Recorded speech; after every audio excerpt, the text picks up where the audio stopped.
जय श्री राम, हर हर महादेव। आज गणतंत्र दिवस के शुभ अवसर पे मैं समस्त देशवासियों को हार्दिक शुभकामना देते हुए एक बात मैं कहना चाहता हूँ कि आज देश में एक बहुत बड़ा मुद्दा खड़ा है। मैंने न्यूज़ चैनलों पे देखा, कुछ लोग कह रहे हैं कि संविधान बड़ा है, संविधान से देश चलेगा। कुछ लोग कह रहे हैं कि धर्म बड़ा है, धर्म से यह देश चलेगा।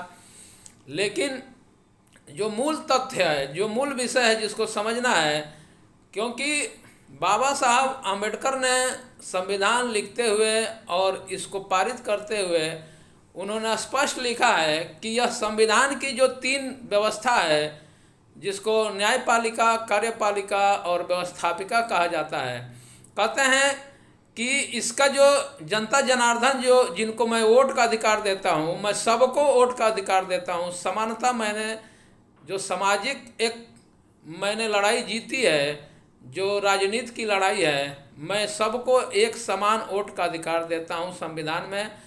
और वोट के अधिकार पे जो सरकार बनेगी, वह सरकार अगर ईमानदारी से काम नहीं करती है तो फिर यह संविधान दो कौड़ी का भी नहीं रह जाता है।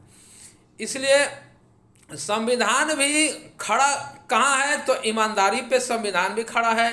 और धर्म के भी जितने भी पंथ हैं इस विश्व में, वह धर्म का भी एक ही उद्देश्य है कि सब में ईमानदारी हो, एकता हो और समानता हो। लेकिन धर्म के कुछ ठेकेदारों ने जो धर्म का ठेका लिया है, वह दूसरे धर्म को, तीसरे धर्म को नीचा दिखाकर, ऊंचा दिखा करके एक दूसरे का अपमान करते हैं और ये लोगों को लड़ा करके राज करना चाहते हैं। जो विदेशी नीति है कि फूट डालो और राज करो, वह बात जो है आज भारत में बहुत तेज़ी से जाति के नाम पर, धर्म के नाम पे हो रहा है।